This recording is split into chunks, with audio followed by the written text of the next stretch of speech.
the lights came on and there's a lot more people here. I like it. Thank you all for coming.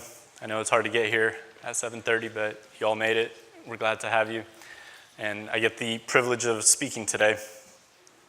And I kind of feel like I'm coming off like an injury or something, right? It's been a while since I've gotten an opportunity to preach, and not that Eugene hasn't asked me, it's just been a little bit of a crazy time for me, and time hasn't been a luxury that I've had to be able to prepare, but I'm back up here and my nerves are kicking in a little more today, so bear with me if my voice squeaks or something doesn't turn out the way that I would like it to. Now, Mark said at the beginning that we get about an hour of your time, and what he really meant is I get an hour of your time, right? We don't count worship in the hour I get, so bear with me if this is a little bit longer today. We're going to be reading in 1 Kings if you want to open up with me. I'm going to start in chapter 17, and we're going to read verse 7 to the end. So we're going to give you some good Bible reading in case you haven't had an opportunity to spend much time this week. And I want to open with a question of who likes roller coasters? And yes, I need some crowd participation, so if you do, please raise your hand. All right, I see a few hands. Me, on the other hand, I do not, right? Like, you can't drag me onto a roller coaster. You can't pay me to go on a roller coaster. And it's not because I'm a chicken, as most people would say, but I legitimately do not have the stomach for it. I was traumatized when I was, maybe 9, 10, something like that. I went on a roller coaster. I was like, oh, this is going to be fun, this is going to be great. And I was puking my brains out the entire time. And ever since then, I've been too traumatized to try again, mostly knowing that I just don't have the stomach for it, right? Like, some people just aren't built to handle roller coasters. And some of you would say, well, yeah, it's because you're old. And it's like, all right, fair enough. I'm older than the majority of you. But that's really not the cause. It's just I'm not built for roller coasters. But today we're going to go on a roller coaster, and this is one I can ride because I'm not actually on a roller coaster. What we're going to read about today is, I would call, an emotional roller coaster. This story, when I was reading it, there are points where you were just completely in the valley, right? You're just in the shadow of the valley of death. You're just like, what is going on? It just is a sad, hard state to be in. And then there are other moments where you're just on cloud 9 with these people and you're celebrating, you're rejoicing, and you just see God working and you're like, yes, this is awesome, this is the best. And then another valley, and then up, and then down, and up and down. And so today, as we read this story, we're going to see this emotional roller coaster kick in. And if I had to title this sermon, it's not the most creative title, but it works, and it gets the point across, is I would say faith is greater than our emotions. Or to put it another way, more practical way, is faith should be greater than our emotions. Faith should be greater than our emotions. So have that in the back of your mind as we read this and as we spend our time here this evening. 1 Kings 17, starting in verse 7. Sometime later, the brook dried up because there had been no rain in the land. Then the word of the Lord came to him being Elijah, "Go at once to Zarephath of Sidon and stay there. I have commanded a widow in that place to supply you with food." So he went to Zarephath. When he came to the town gate, a widow was there gathering sticks. He called to her and asked, "Would you bring me a little drink, a little water in a jar so I may have a drink?" As she was going to get it, he called, "And bring me, please, a piece of bread." "As surely as the Lord your God lives," she replied, "I don't have any bread, only a handful of flour in a jar and a little oil in a jug. I am gathering a few sticks to take home and make a meal for myself and my son, that we may eat it and die." Not really the way you want to start off a story, but here we are. Elijah said to her, "Don't be afraid.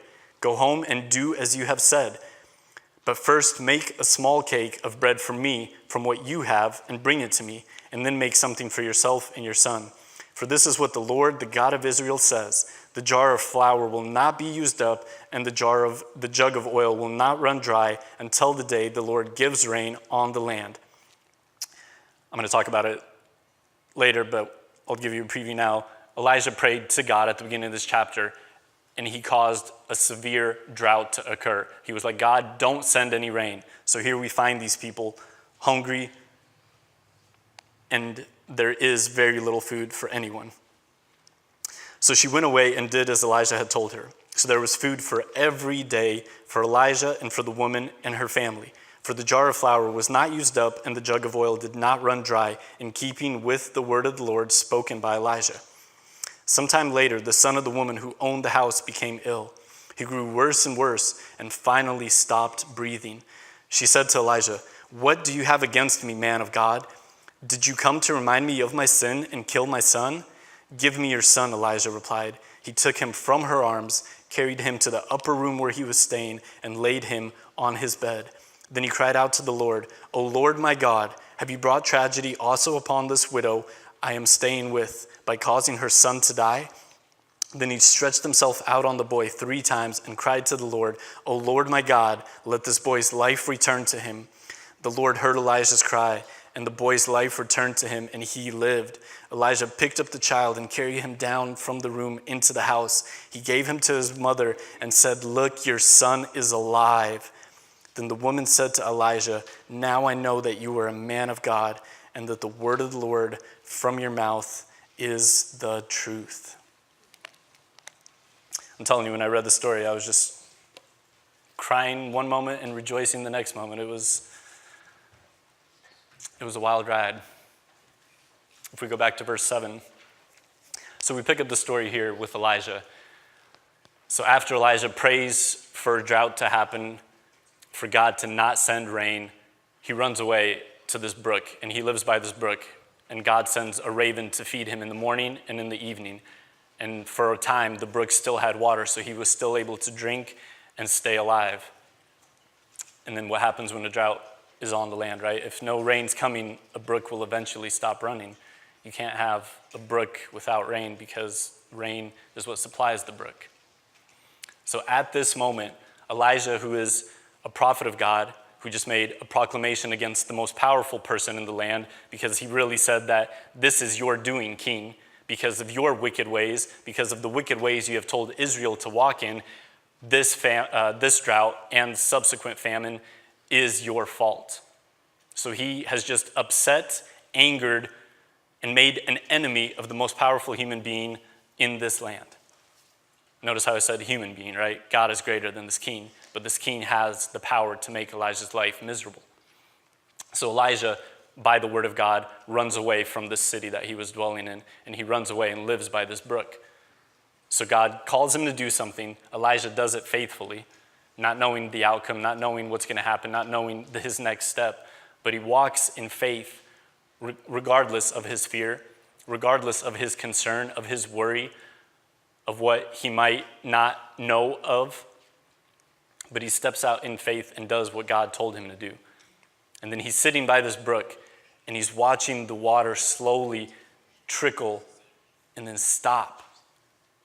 And at this moment, I found myself asking, what would I do? How would I respond? How would I react if I'm Elijah sitting by this brook that is no longer able to supply me water? Right? It's like, God, you told me to do this. You brought me here, and now I've got no water. Right? A part of me thinks Elijah was probably frustrated. A big part of me thinks Elijah was nervous and scared. Right? It's human nature. Like when your food supply is gone, quickly be able to last, how am I going to make it to tomorrow, the next day? Right? He might be able to last a couple of days without food, or a couple of days without water, I should say, maybe a little bit longer without food, but eventually the physical body cannot sustain itself if there are no physical provisions, food and water. And at this moment, he is probably concerned. He is probably frustrated. He is probably worried about what's going to happen. Verse 8. And then the word of the Lord comes to him again, right? The word of the Lord came to him to tell him to go to speak to the king Ahab. And again, the word of the Lord comes to him. Next verse. And he tells him, "Arise and go to this town." And when I first read this, I was like, all right, cool, he's going to this town. Like, all right, there must be food, there must be something there for him. Why else would God, call him to go there? God wants to take care of him. God wants to provide for him. But what he's doing is he's sending him into absolute enemy territory. I looked at a map to see of the ancient world, to see where the city was. And the city was in the heart of the king's wife's homeland. And the king's wife wasn't a fan of his either, right? because he's basically saying your majesty is the reason for this, and by association, she's involved in it, because really the Bible tells us that she was the one leaning Ahab's heart to worship these false gods. She was the one that was a proponent of these other false gods, and so he's sending him into enemy territory. He's sending him into territory where they know that Elijah is a wanted man. And at this moment, not only is he scared for maybe what he's going to eat, but he's probably scared for what could happen to him there, right? It could be as simple as him just getting beat up, right? Like just getting jumped by some evil dudes. It could be as bad as him being thrown in jail. And the worst part is he could very well be killed. If some men find him, realize who he is, and turn him over to Ahab and his wife, he's probably not going to make it. So God's taking him from, let's say, a not good situation, a bad situation, and he's potentially putting him in a worse spot, right? Because now not only does he not have food, he's not potentially going to be able to find any there. I don't know if he's got any money on him, but he's also going into a territory where he is a wanted fugitive, where he could very well lose his life at the hands of other people. But what God says is, behold, I have commanded a widow there to feed you. And I don't know how much you know about widows, but widows aren't the most well-off citizens. In this day and time, that day and time, I should say, not our modern society, a widow was usually the poorest of society. For one, she was a woman who weren't very highly regarded in the ancient world. Two, she didn't have a husband, so she may not have had a way to make a living. She may not have been able to have some sort of career. She may not have had a home to even live in. In this circumstance, we're going to read that she does. But he's taking him from a brook where there is no water. The ravens were feeding him, but since God told him to leave, he doesn't have food at the moment. And he's bringing him to a person who's in the exact same position he is. Right? It's like me being super hungry, going through the city of Seattle, and God's like, hey, go talk to that homeless person. For food? That person doesn't have any food. I don't have any food. What am I going to talk to him about? How much we both want food? Right? Like, how's this discussion going to go? Oh man, a burger would be nice right about now, huh? Like, this is what God's doing to him. This is what God is doing to Elijah. He's saying, hey, you're in a bad spot, but I'm going to put you in a worse spot. And oh, there's going to be a widow who's going to feed you. Right? Elijah probably in his head is like, with what food? With what food is this widow going to feed me? Right? I can feel his tension and his frustration level just rising a little bit with God. I can feel his just angst of that uncertainty, of that worry, of that concern just go up another notch. But what does he do? Verse 10. So he arose and he goes.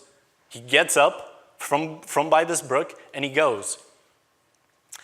I thought this was a funny comment when I was reading and researching for this, that a commentator was like, when he went, I to myself said he was probably better off sitting by the brook. Like, he was probably better off that one day maybe a little bit of trickle of rain would come and Elijah would be able to survive that way. That just shows that God is moving him from a position where he must rely on him to a position of where he absolutely needs to rely on him. Like, by the brook, Elijah could have thought, maybe water will still pour down at some point. Maybe it's just, caught up by some sticks or something and it'll come at some point. But when he takes him and he says, go to this enemy territory, I've commanded a widow to feed you, he's just like, all right, God, if that's what you want, that's where I'm going. But I don't think the situation's going to be any better. He didn't say that, obviously, but in his head, I'm sure that's part of the internal discussion he's having. And when he came to the gate of the city, there was a widow there gathering sticks. And he called to her and said, bring me a little water in a vessel that I may drink. So when God said, I have commanded her to feed you, that sort of sounds like she would almost be waiting by the gate and she would have like some bread and some water and like, here you go, Elijah. Like, God told me to have this ready. It's here. I've got it. Like, eat and drink and be happy and merry. That's not what happens at all, right? He comes to the city gate and he observes a woman and she's gathering sticks. And he realizes that this is probably the widow, because if she's gathering the sticks, that most likely means she doesn't have a husband to go and gather and to go and start the fire. So she's doing the gathering. And we can tell that she's really, really poor because she is gathering sticks, right? A commentator was like, there's no shortage of firewood in this time. There's a shortage of food, but no shortage of firewood. If she doesn't even have firewood, that speaks to how little she truly has. That speaks to her economic position being pretty much at the bottom of the ladder. Like, she is in reality probably worse off than Elijah was. And he calls to her. Right? He calls to her. This isn't God commanding her and her just like, oh yeah, God, bring some water and food. All right, I've got it. But what this is Elijah stepping out in faith again. And what has happened in this time of him coming on the road, and this town was about 100 miles from where he dwelled before. So it took him a little while to get here, because on that time you didn't have Uber or Lyft to come pick you up and drop you off. So he had to walk. And so it took some time for him to get there. And in that time, God was working on this woman's heart. God was working on this woman's mind. God was preparing her to do what he commanded. But what he commanded came through the words of Elijah. What he commanded came through what Elijah spoke in faith. It didn't come as some great revelation, God opening up the heavens to this woman and being like, hey, I'm going to send a prophet to you. Please give him water and food. Right? It came when Elijah spoke and he asks, bring me a little water in a vessel that I may drink. Verse 11. And as she's going to bring it, right? Like, she doesn't know him. He doesn't know her. She knows who he is. She knows he's a stranger. She knows he's a man that is not part of her family. She knows that he's a foreigner because he's probably not dressed like them, not following the customs that they might necessarily follow. And he is asking for something from her. But she doesn't respond verbally. She doesn't respond with like, yeah, I'm on my way, or a confirmation. But she arises and she's on her way to get it, right? She's showing him hospitality. She's showing him some mercy and some love, even though in reality she had no obligation to, no reason to, no connection to him that would make her want to do this. But she does it. And as she's going, he calls out one more time, bring me a morsel of bread in your hand, right? Like, he already kind of in a bold way was like, hey, I'm really thirsty. Can you please bring me some water? Like, that was already a step of faith. That was already an action of like, God, I'm going to believe what you said. But then he follows it up and he's like, can you please bring me a morsel of bread, right? Like, he's just asking for a little piece. He's not even asking for like a slice, maybe like a quarter of a slice. He's just like, I need something. Will you please bring it to me? And how does she respond to him? And she says, as the Lord your God lives. This is not a confession of her being a believer. This is not a confession of her saying, yeah, that this is our God, the God I worship, you worship, right? This is your God lives. Like, she's heard of the God of Israel, right? She knows who he is. She might have heard of some of the things he did for the people of Israel. And she realizes that he's a Jew. And she says, as surely as the Lord your God lives. She's trying to say that I have no reason to lie to you, right? She's trying to be very upfront, very honest, and very blunt. I have nothing baked, meaning I have no bread, right? Like, there's not some bread at my house right now that I could go and cut for you and bring you a piece back. She says, I only have a handful of flour in a jar and a little oil in a jug. Again, we see just how poor she is. She's got a little bit of flour and a little bit of oil in a jug. Like, that's it. This is her last meal. If you open up her pantry, that's all that's there. There aren't any cup of noodles. There's no mac and cheese. There's none of that stuff. She literally has enough for one more small meal for her and her son. And she's now gathering a couple of sticks to prepare it for myself and my son, that we may eat it and die. Right? Like, this is a woman who has lost hope. This is a woman who has given up on life. This is a woman who is resigned that her son and her are going to die in the next couple of days. Like, this is the last meal, right? Inmates get the last meal before they're put to death. This is their last meal, and any day now, they know they can go and leave this world. Like, she's hopeless, she's depressed, she's sad, she's probably heartbroken that she can't feed her son. She's probably, worried about how he's going to take the news, how it's going to go. Is he going to die first? Is she going to die first? Right? All these things are running through her mind, and her emotions are absolutely destroying her. She's filled with all kinds of fear, all kinds of anxiety. Like, these are some really dark, dark days for her and her son. And here comes this man who has no claim to her, no nothing with her, no relationship of any kind. And he's like, hey, from that little bit that you have, would you feed me? Would you take care of me? Would you provide for my need before you provide for your own son and yourself?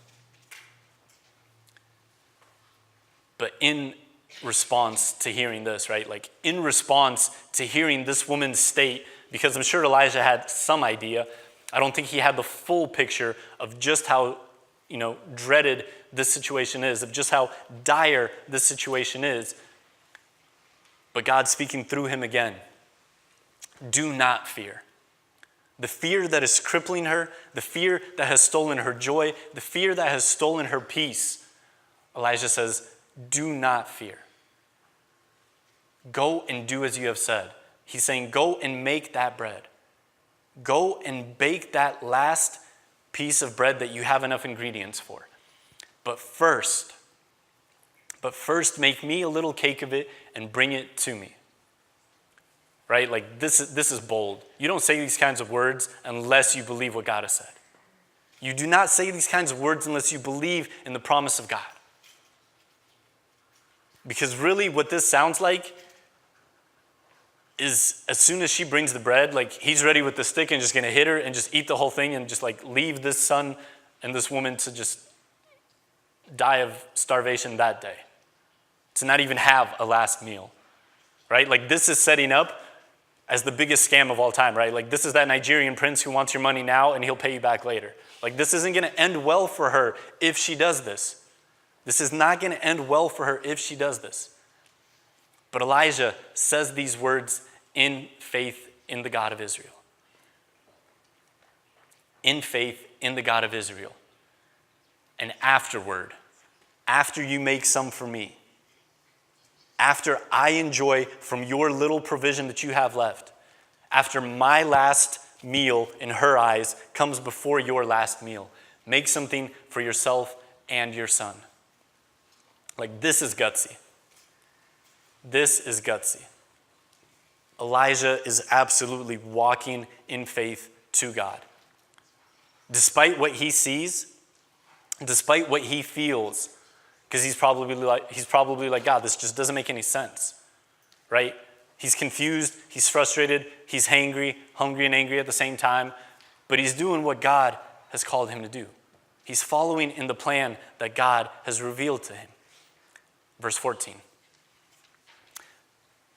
And here again is a promise and the word of God to this woman, right? Elijah spoke words to her in the previous verse of make it first for me, in accordance with the promise that God had told him he would be provided for. I have commanded a widow to provide for you.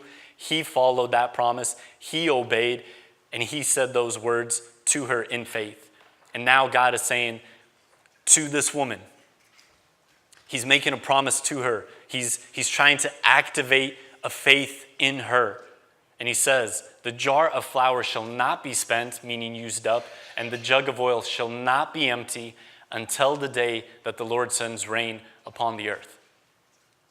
So why can Elijah ask her boldly for the first piece of this little bread that she can actually bake?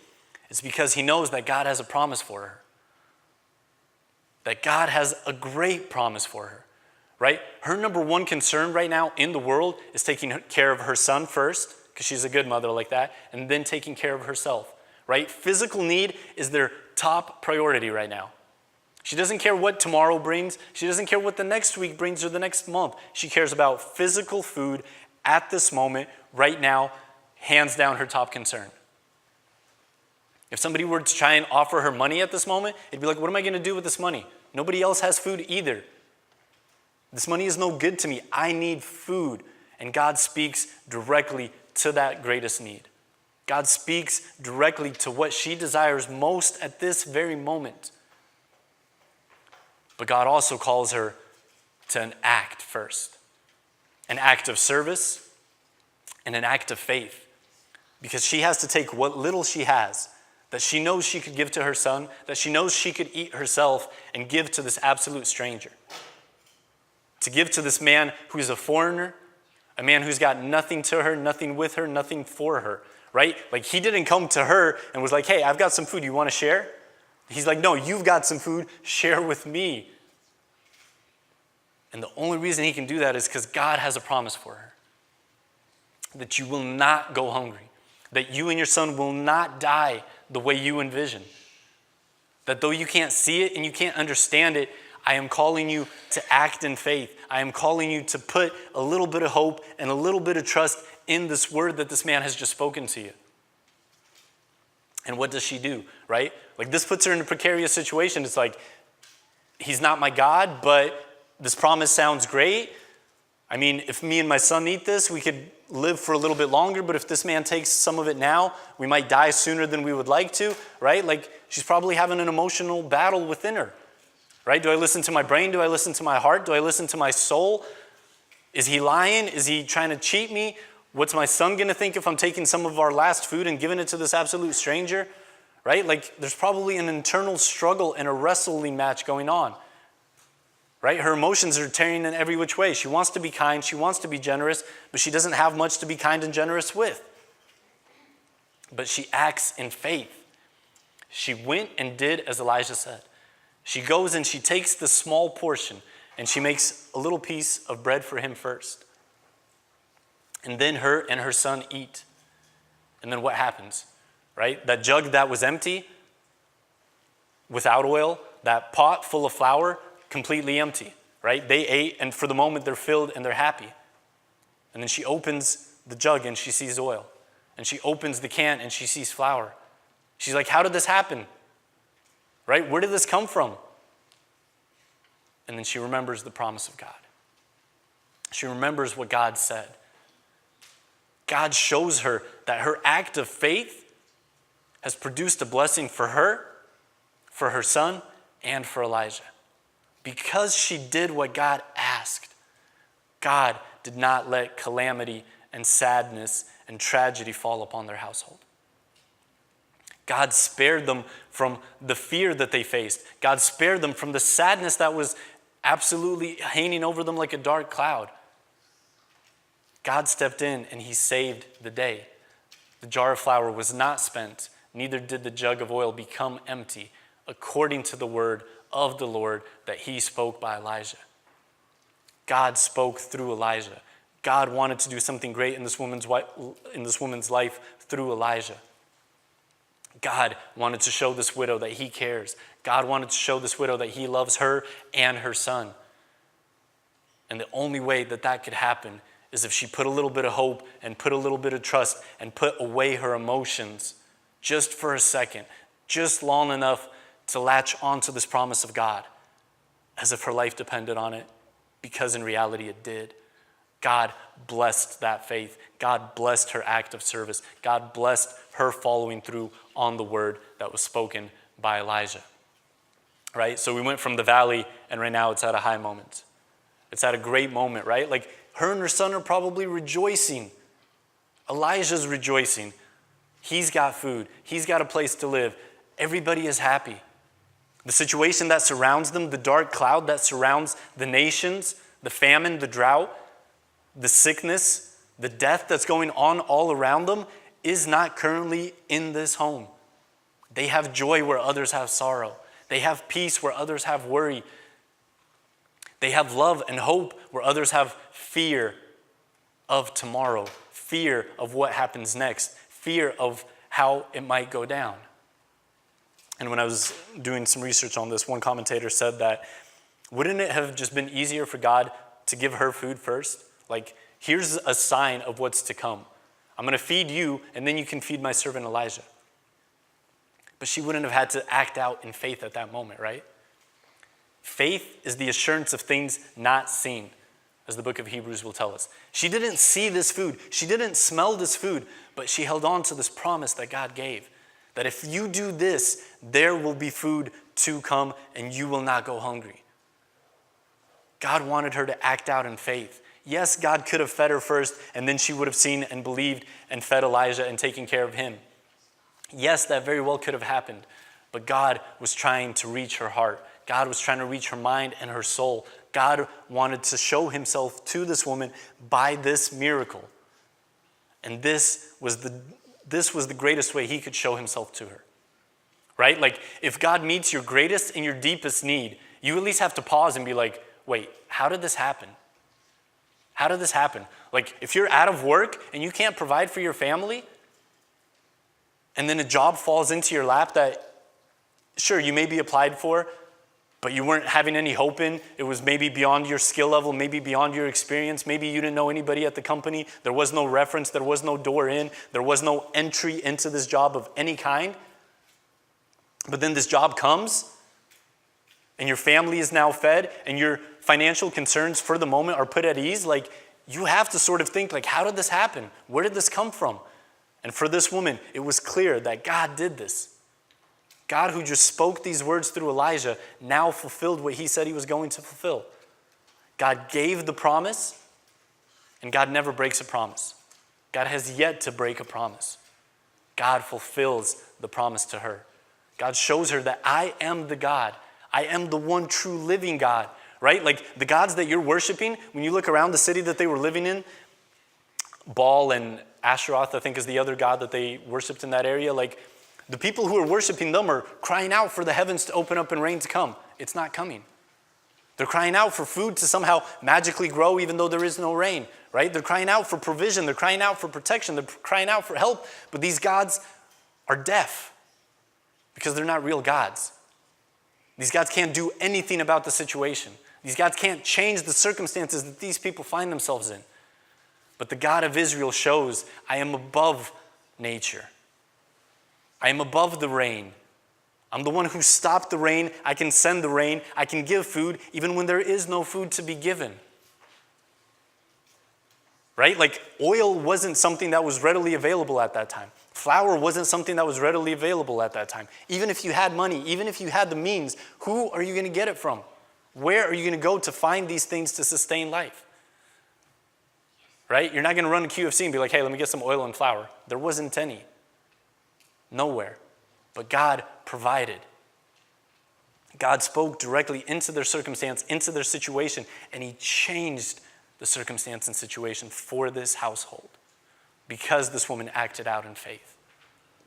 Because this woman believed the promise of God. Verse 17.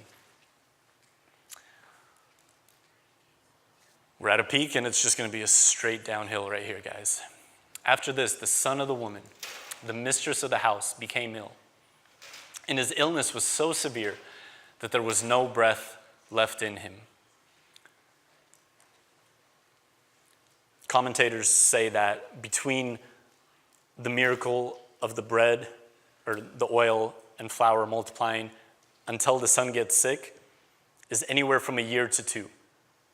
So they're enjoying God's provision, right? They're celebrating and rejoicing in his mercy.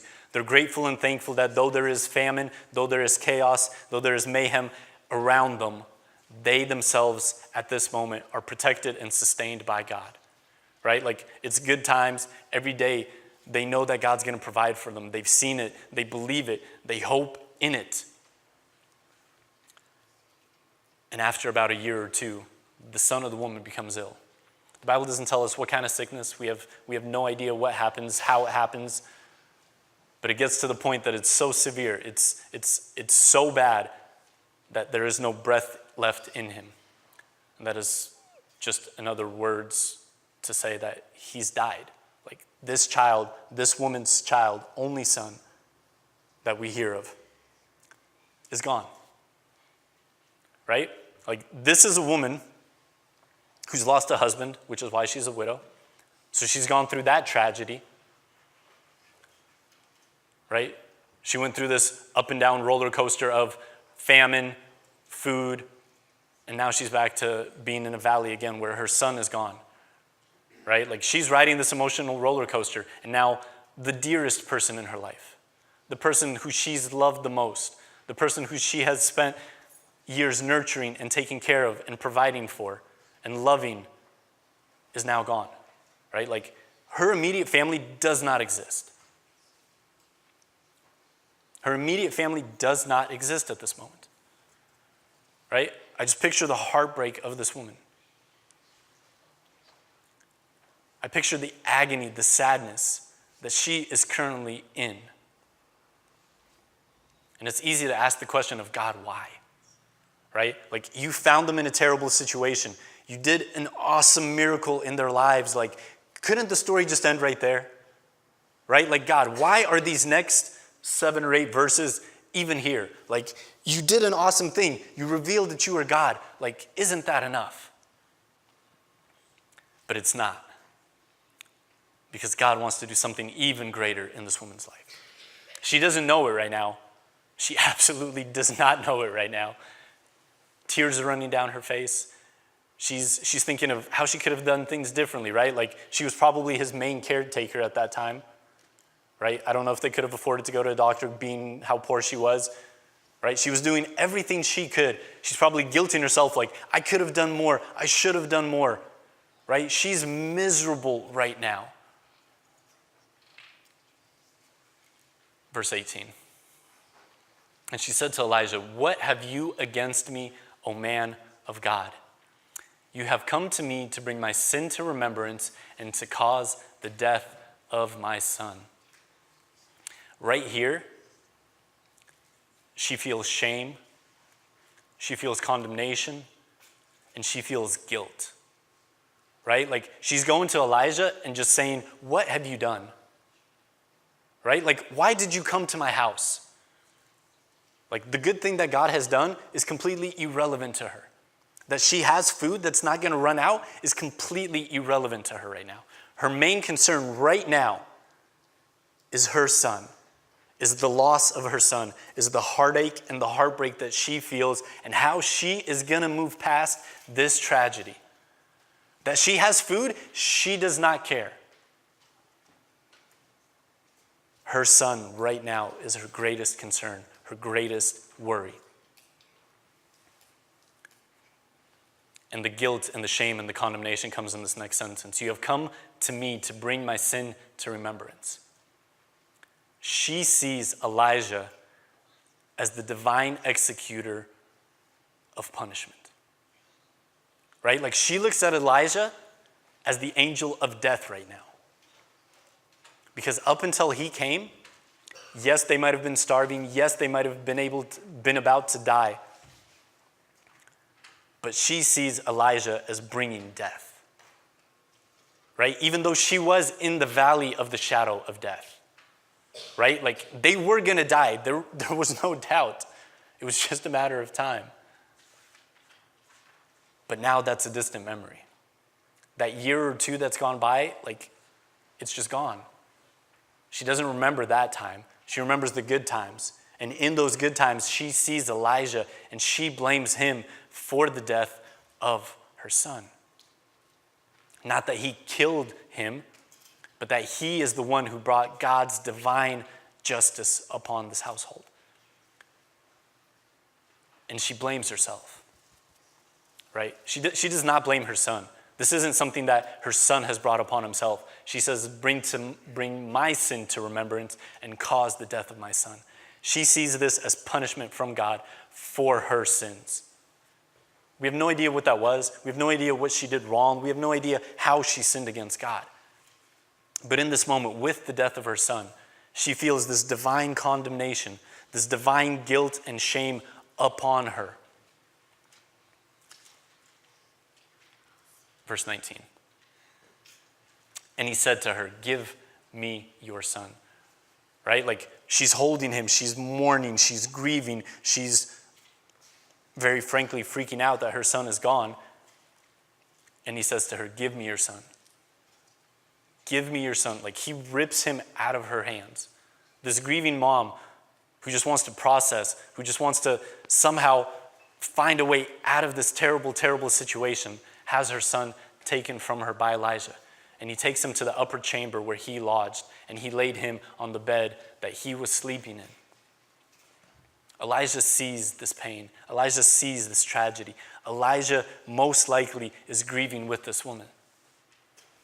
Right? Like, how could he not? These are people that he spent the last year or two with.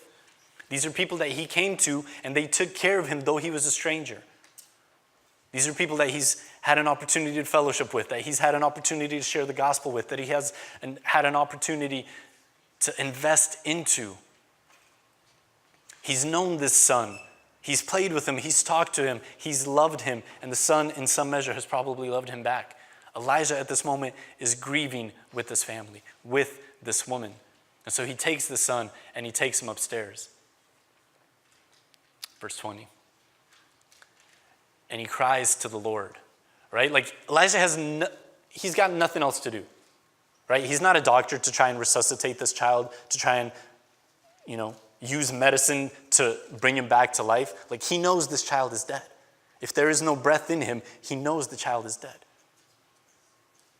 He does the only thing he can, being a man of God, being someone who knows the Lord and what the Lord is capable of. He brings him to the Lord in prayer. But he starts off with, "O Lord my God, have you brought calamity even upon the widow with whom I sojourn by killing her son?" He comes to God and he's like, I don't understand.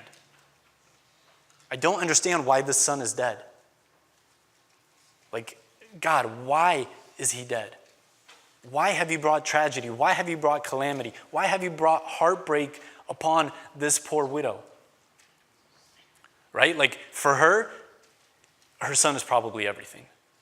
We know she's got a place to live. We know she's got some food. But she doesn't have much else going for her. Right? Her career is not in existence, most likely. She probably doesn't have that much longer to live. And so she's looking to the future and she's like, what am I going to do now? Right? She's probably too old to get married again. Otherwise, she might have been married by this point. If she was going to be, she probably would have. This son is her hope for the future. Right? Not only as the closest family member that she's got, but also the one that can take care of her. Right? When this woman gets older, what is she going to do? How is she going to provide for herself? How is she going to take care of herself? This son was supposed to be the person who did that. So God has first taken her husband, who provided, who loved, who encouraged, who uplifted, who was there with her for the good and the bad. And now he's taken the son who took on some of those duties. The son could not replace the husband, obviously, but he did some of those things for her. And she was counting on him for when she got older. And so now she went from having a hope to just being shattered again. Right? Like, this is rock bottom again. This is as if the roller coaster didn't actually continue on tracks and just kind of went into the ground. Like, it's tragedy. It's absolute devastation for this woman. Her life feels like it is beyond repair. Her life feels like she can't get out of this. She can't move on from this. How do you recover from this? How do you recover from this? She's absolutely shattered. And Elijah comes alongside her, intercedes on her behalf, and he brings this to God, and he's like, God, why would you bring tragedy upon this woman? Verse 21. Then he stretched himself upon the child 3 times, and he cried to the Lord, O Lord my God, let this child's life come into him again. He knows that this child's life is no longer in him. He knows that this child has gone to the other side of life. But Elijah, holding this dead child, putting his faith in a good God, in a loving God, in a merciful God, despite the situation going on at the house right now, he cries to God to return the life to the boy. He cries to God to resurrect this young man, to bring back this child that this woman so dearly loves, treasures, and in a very real way needs for the rest of her life. Because if he's gone, she's got very little chance of survival. She's got very little chance of making it any further in life. And what does God do? And the Lord listened to the voice of Elijah. God heard the interceding prayer of Elijah. Right? God knew what was going on. God saw it. And in some way, God might have even caused it. So the Lord hears the cries of Elijah, and he sends the life of the child back. And he is revived. He is resurrected. This is the first occurrence in the Bible of someone coming to life again. And it happened the exact same way the others did, by the power of God, by the power of the Spirit of God. Right? Elijah didn't perform some magic voodoo, right? He's not some witch doctor. He's not some Satanist who did some crazy ritual to bring this child back to life. No, he put his hope in the one true living God. The living God who gives life, even though the child was dead at that moment. And he cries out to him in faith, knowing that God can resurrect him. Knowing that God can bring this child back to life.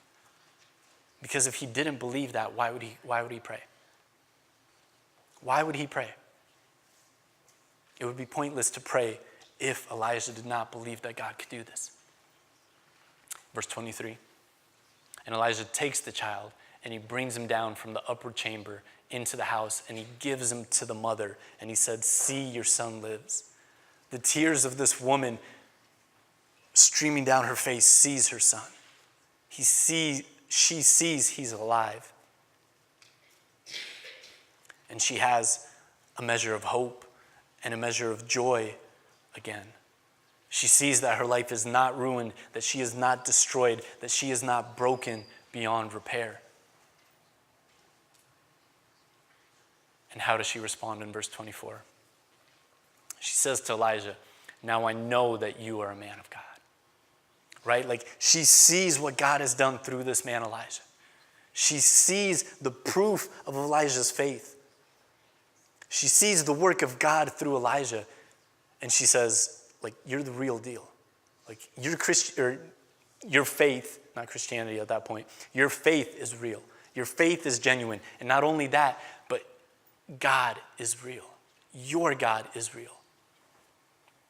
And that the word of the Lord in your mouth is truth.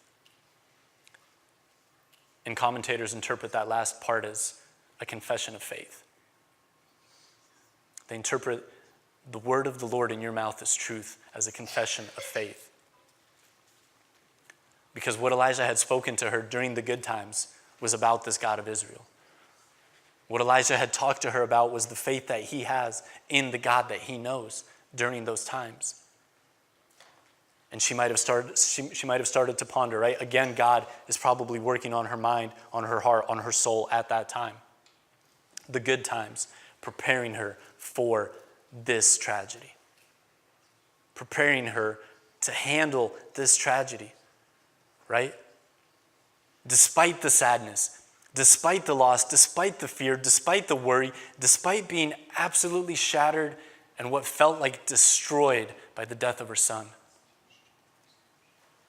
God, through Elijah, is planting seeds of faith. God, through Elijah, is watering those seeds of faith. God, through Elijah, is bringing this woman to a knowledge and a faith in God that culminates right here when her son is resurrected. She sees the work of God, and she confesses that he must be the true God. He must be the true God. She's never heard of a resurrection before. Nobody has. This is an absolute miracle, and it is a bigger and greater miracle than the multiplication of their food. This is what God came here for. This is what God sent Elijah here for, to bring her to faith. That is her greatest need. That is her deepest concern. That is God's greatest worry for her, for us, and for everybody. But we see how good God is, right? Like at first he provides for the physical, because at that moment it was her felt or perceived greatest need. And then he tests the faith that she was starting to develop just a little bit, right? Like, and it's not a small test. Like this is Peter, come walk on the water with me kind of testing. Like this is a great test of faith for her, to see her son die, to watch him die before her. But God does not allow her to be broken through it. God does not allow her faith to absolutely be wiped from her. But God shows up again in a bigger, better, more magnificent way with the resurrection of her son. And at that, she confesses faith. She confesses you are God. She confesses, I want to know you more and more. That is what God came here for. That is what God wants to do in her life. That is what God wants to do in the lives of those who do not know him. Regardless of our emotions, right? Elijah could have been too bummed out to go there in the first place by the brook, right? He could have been like Jonah and be like, nah, God, I'm just going to die here. You took away my water supply. I don't know how much longer this food's going to last. I'm just going to chill here, and why don't you just let me die here in peace, right? He could have easily done that. But Elijah practiced faith above his emotions. He didn't let his emotional state define his faith. He didn't let his emotional faith supersede, or his emotional state supersede his faith. God, in God, above what he felt, how he felt. God did the same for this woman. God did the same for her in her life. God said, I know you're heartbroken. I know you're grieving. I know this is painful. But he did not leave her at that time. He helped her through it. And he did a miracle to prove to her how much he loved her. Right? For her at that time, to have her son back is the greatest gift she could have gotten. The person she loved most, who she thought was gone forever, is now back in her life. But not only that, God saves her. Right? God resurrected her son physically, and he resurrected her spiritually. He opened her eyes to see, to believe, to put her trust in this God of Elijah, this God of Israel, that she might not die though she die. At one point, physically, she's going to die.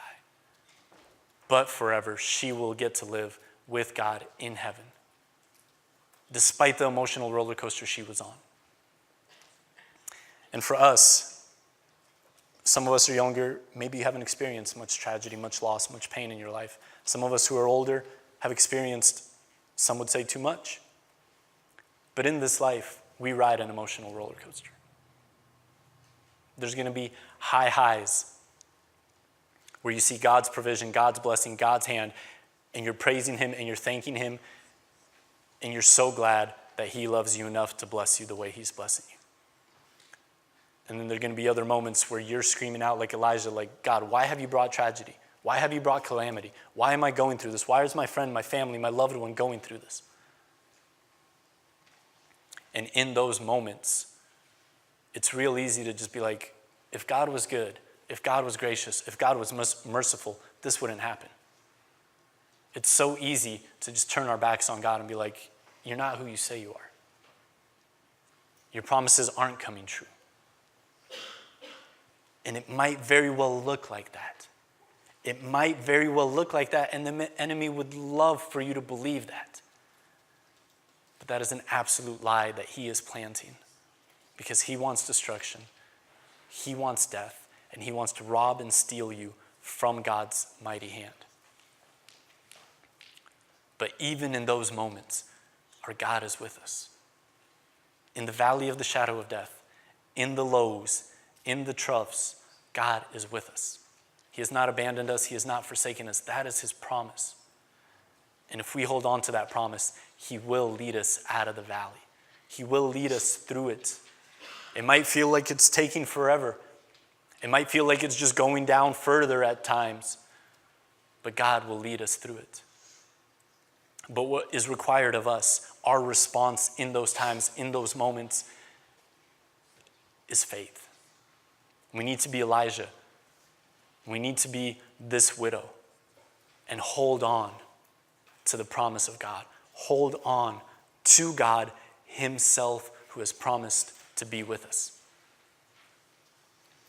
Because though our family, our friends, our church might help in those moments, they might be able to comfort in some measure. They might be able to uplift in some measure. They might be able to intercede in some measure. But the greatest comforter, the greatest help, the greatest joy, the greatest blessing comes from God himself. God alone in those moments can sustain us, can help us endure. Because in those moments, it's not so much about thriving in God. It's about learning for God to be enough. It's about learning that God is with us.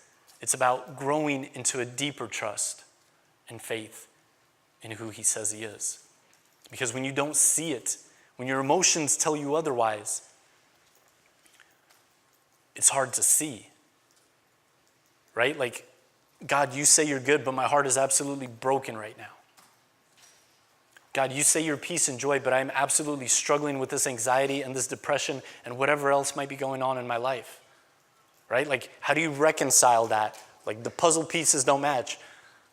The picture shows a tree, it looks like a panda. Like, it just doesn't make any sense. But in those moments, God is calling us to faith. God is saying, just believe, just trust, just hope in me that I will get you through this.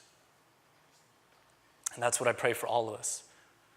That's what I want for all of us, a greater, deeper faith and knowledge of God. In this life, we're not going to have all the answers. I'm not too old myself, but I've realized this truth. We're not going to have all the answers. There are questions that we might want to ask God when we finally get a chance to see him.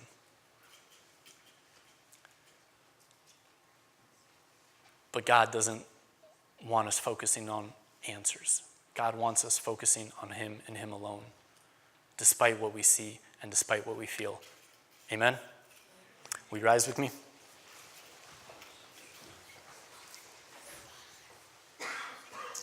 Jesus, I thank you for this evening and for this time that we can gather together, God.